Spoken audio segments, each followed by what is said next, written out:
Hello everyone, welcome back to my channel score max 6 to 10। Instagram पर मिलेगा आपको channel ये, एंड यूट्यूब पर भी। क्लास 10 मैथ एनसीईआरटी का सॉल्यूशन करवा रहे हैं। चैप्टर है ट्रायंगल एक्सरसाइज 6.3 का क्वेश्चन नंबर 5 है। S and T are the points on the side P R and Q R of the triangle P Q R such that angle P बराबर angle R T S, so that triangle R P Q similar triangle R T S. Diagram नहीं दिया है, diagram आपको अपने से बनाना होगा। ये पहले क्या करा, क्वेश्चन समझना होगा आपको पहले। देखिए गिवन यहाँ पर लिखे हैं कि गिवन क्या दिया, पहले दिया है क्या लिखने का, यही ज्योमेट्री का। अगर आपको ज्योमेट्री में अच्छा नंबर लाना है अगर बोर्ड एग्जाम में, तो आपको इसी तरह लिखना होगा। तो देखिए पहले आपको गिवन लिखना होगा। गिवन हमें इसमें क्या दिया हुआ कि देखिए यहाँ पर पी क्यू आर, तो पी क्यू आर ये ट्रायंगल का बात किया तो पहले पी क्यू आर कहीं से भी बना सकते हैं, यहाँ से बनाइए चाहे यहाँ से, पी क्यू आर। मगर ये ध्यान देना कि कौन सा एंगल दे रहा है उसके हिसाब से आपको बनाना पड़ेगा। P Q are. अब क्या कर रहा है question, S and T are the point on the side P R and Q are. S the point है किसके, पी और आर के, और क्यू और आर के। देखिए आर कॉमन आ रहा है तो आर पे, तो इसी तरह आपको डायग्राम बनेगा। आपको तो हंसे 1-2 बार प्रैक्टिस कीजिएगा ना, 3 बार, तब डायग्राम अपने आप बन जाएगा।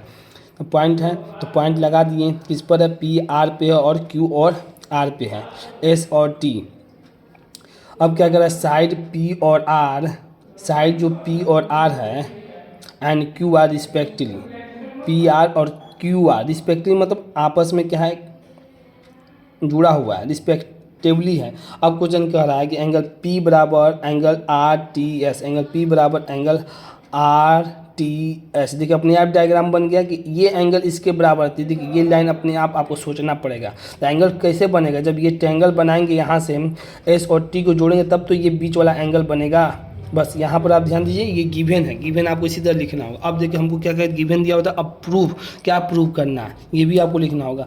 Triangle R P Q congruent है, मतलब सिमिलर है, sorry, triangle R T S के। देखिए यहाँ पर गिवन दिए, टू प्रूव करना है तो आपको लिखना, इतना ही नंबर लिए तब भी आपको 2 नंबर मिल जाएगा।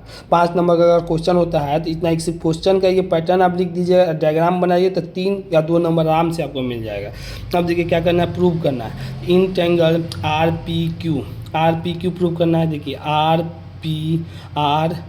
पी और Q and are T S, ये ट्रायंगल लेना है और ये पूरा ट्रायंगल आर पी क्यू ये पूरा ट्रायंगल।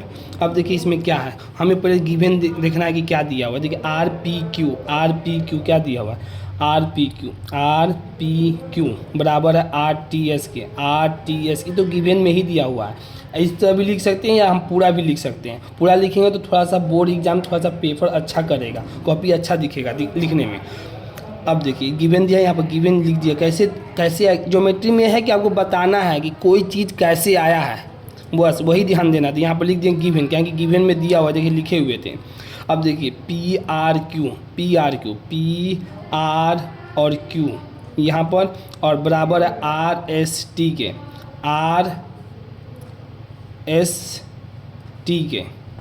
ध्यान दीजिए यहाँ पर पी आर क्यू बराबर एस आर टी कहेंगे, इसलिए ध्यान दिए हम। दोबारा पढ़ने का रीज़न क्या है कि आर तो दोनों में कॉमन है, ये बड़े वाला ट्रायंगल में भी कॉमन है और छोटे वाला भी ट्रायंगल में कॉमन है। तो रीज़न क्या दे, common angle to the both triangle, दोनों में क्या है, एंगल क्या है, कॉमन है आर। ये वाले ट्रायंगल में भी और ये वाले ट्रायंगल में, बड़े वाले भी ट्रायंगल, दोनों में कॉमन हो गया। अब देखिए तीसरा पॉइंट, आर क्यू पी बराबर आर एस टी के। देखिए ये बच्चे को बहुत डाउट है, यहाँ पर आपको हम कॉन्सेप्ट क्लियर करेंगे। यहाँ पर लिख दिए थर्ड एंगल प्रॉपर्टी भी लिख सकते हैं, जिसको ज़्यादा कॉन्सेप्ट क्लियर होगा, जिसको अभी बेसिक जानकारी है तो उसको लिखना होगा angle sum of property of triangle. ठीक, अब देखिए हम आपको ये थर्ड पॉइंट वाला समझाते हैं। देखिए पहला ट्रायंगल बना दी ए बी सी और डी ई एफ। ठीक, इसमें तो देखिए 2 एंगल तो हम बराबर कर दिए, एक एंगल ये बराबर कर दिए, एक एंगल ये बराबर, ये एंगल दोनों में कॉमन है, 2 तो बराबर हो गया है। तो देखिए और मान लीजिए अगर 2 बराबर हो जाएगा, कोई भी ट्रायंगल का अगर 2 एंगल बराबर हो जाएगा ना मान लीजिए, तो तीसरा ऑटोमेटिक बराबर होता है। क्यों होता है, कुछ बच्चे को मैं ये भी समझा देता हूँ। देखिए क्यों होता है। देखिए मान लीजिए 85 है, तो ये भी 85 होगा, ये 60 है तो ये भी 60 होगा। हमको तीसरा निकालना है, तो देखिए यहाँ पर लिखे ना angle sum property of triangle, अभी जिसको बेसिक बता रहे हैं। तो देखिए क्या कहता है, तीनों का सम कितना होता है ट्रायंगल का, 180 डिग्री होता है। तो 180 डिग्री होता है, तो देखिए एंगल ए बराबर हो जाएगा 180, दोनों को जोड़िएगा तो 145 आ जाएगा, लेफ्ट साइड जाएगा तो माइनस है, तो कितना बचा, ये हो गया आपको 35 डिग्री। 35। अब दूसरा वाला देखिए 85 + 60 प्लस एंगल डी बराबर 100, इसको भी 85, इसको कहें कि क्वेश्चन करें ये दोनों को हम तो आपको बता दिए बराबर, तीसरा कैसे बराबर होगा।